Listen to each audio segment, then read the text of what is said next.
the Titleist Pro V1. Some may say it is the best ball. Some may say it's okay. But no doubt that is the #1 used ball on tour.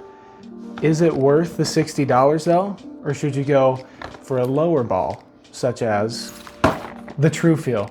Titleist's lowest end ball on the market at just $25 a dozen versus the Pro V1 sitting at $55 a dozen, a $30 difference. Although at just $15 a box, you can get a dozen Pro V1x's refinished. Will they be just as good as the Pro V1s brand new out of the box? We'll see. So here's the Titleist TruFeel. You can see the nice red putting line. As for feel, it does not have urethane, and you can tell it is soft, but it doesn't have that soft like a Pro V1 does. You also can see the dimples. Titleist calls this the TruFit aerodynamic, but good looking ball. Okay, Pro V1, perfect line. I love this ball. I don't know what it is about that line, but it's just so easy to line up on the green. Also the dimples, spherically tied, 388 tetrahedral dimple design. Anyways, you can tell on the dimples, they're sharp compared to the TruFeel. Great for that spin. Yeah. Okay, the refinished box. If you can see, look at that refinished job. It is absolutely horrendous. Ooh. Even this, it's like they painted them and then just stuck them right in the box without letting them dry. Here's the other Pro V1. Again, you can see that dimple pattern, just how sharp that is compared to this, how round it is. I'm almost guessing that the TruFeel is gonna be a better ball for you than these refinished ones. But let's get into the tests. Starting off with the TruFeel, we took 3 balls, put them into a heavily salted pot of water, took a Sharpie, marked the top of each golf ball, then we mixed them around, let them settle, and as you can see, all these balls passed. Next up is the Pro V1s, which we did the exact same test as before. This is really showing you if there's any unevenness in your ball, the black Sharpie mark will come right back up to the top where you marked it before. And you don't want that. You want to have an even ball, especially for those putts. You just don't want an uneven ball. Then we finished out with the refinished, sorry. And we'll do the exact same tests as the previous 2 balls. Like and subscribe if you've enjoyed the video so far. All the balls passed.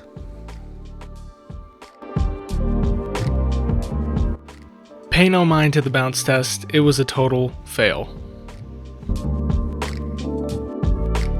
Now we have the roll test, which will just show the deviation in the balls putting at the same length.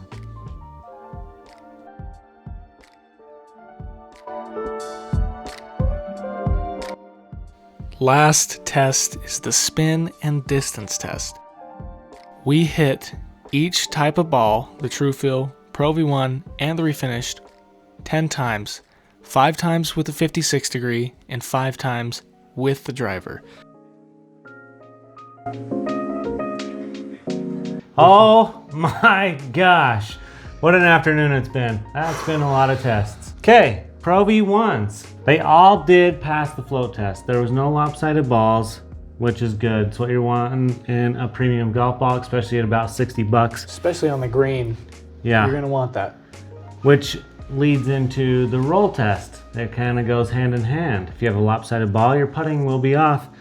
And this came in second place with 6 inches of deviation.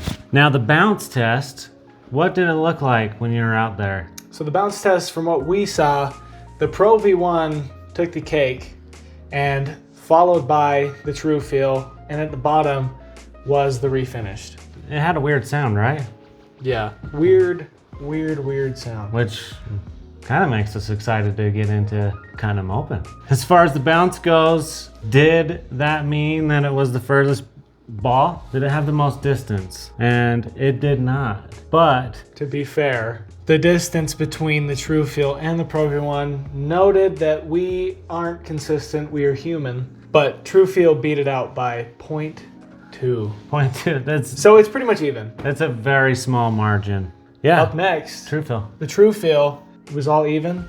You're gonna want that for the green. The roll test was a little bit more differential than we thought it would be. It had an 8-inch. It's high. You don't really want that. Spin test, it also was last place. Noting though, it is a soft ball, so you're not gonna get a lot of spin from it. Oh, I didn't say the spin on this. Oh, This was the winner. Excuse me. Spin test. The spin test for the Pro V1. Sorry, yes. Yes, was the best. Yes. 81.32 on average. Compared to the TruFeel spin, which is almost a 5,000 RPM difference from this. So if you're trying to be nippy around the greens and you focus more on your close green shots, you're gonna wanna go with the Pro V1 over the TruFeel. And last distance, obviously it took first place, but I would say both of these in distance are tied. And last and least. Like everything about these balls is just kind of gross. Besides the price that we found, which was really nice because we got them on clearance for $10 off. Let me go on here and say, whatever they're using to refinish or paint is not good. No. When we were doing the spin test, we were doing five shots, and that paint was flaking off, which surprised me that the float, like, it did pass. They're all balanced, but that does shock me, especially for the spin being so far off. That did surprise me as well. Distance, it did come in the lowest. No surprise. Yeah. It's probably due to just aerodynamics. Probably. With just that paint. Yeah, for sure, 100%. But it did surprise me with the spin. I mean, you're gonna still have those dimples from a regular Pro V1x, which are definitely deeper than a TruFeel, but I did not expect it to be that high. Roll test surprised me with 4-inch differential. They're so gross. They were sticky. So as far as like clear winner, it actually is pretty tight between the TruFeel and the Pro V1. It's just, it comes down to really... Probably just the swing speed. I don't even know about that. As far as like the compression, it comes down to the spin, I think. It truly does. And if that spin is worth an extra $30 per dozen, go with Pro V1. But if it doesn't, TruFeel all the way. I think that we are so lucky nowadays as golfers to have balls with this kind of technology that are so close in comparison. Don't you think? Yeah, I think for sure. The real winner is us. Oh my gosh.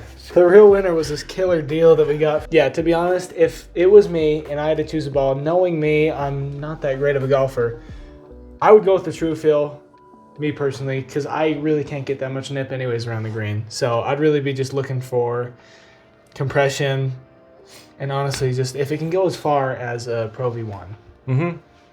So it just depends on you as a golfer, what you want. Or if you want to just rizz up your buddies. Dude. If you want to be spending $55 a box versus $25, be my guest. Be his guest. Yeah, be my guest. Yeah, be his guest. I'm not doing it. Let's see what's on the inside. Yeah, let's do it. Time to see what's on the inside. TruFeel? TruFeel. Whoa! Whoa, it's like a lavender. Look at that. Wow. Cute. Smell. Payless. Yeah, smells like Payless. That's interesting. It has little granules, you can see. Pro V1. Whoa! This is a lot like... That's the Members Mark. The Members Mark. It's definitely a different inside, but that's the Members Mark. Members Mark, Pro V1. Really similar. Now we got the refurbished one, which feels like wet paint. That's stiff. That's hard. Ooh, that's hard. Here, finish it off. Whoa, it's a 4-layer? Yeah, I'm not a big fan. That's kind of cool. 2-layer, 3-layer, 4-layer. TruFeel, Pro V1, Pro V1x refinished. If you made it this far in the video, thank you so much. We hope that you're out there forging your reality. Go out there and have a wonderful day, evening, whenever you're watching this. Hit them long, hit them straight. Thank you for watching. If you feel like subscribing, please do. Leave a like, comment, tell us what we should do next. Take care.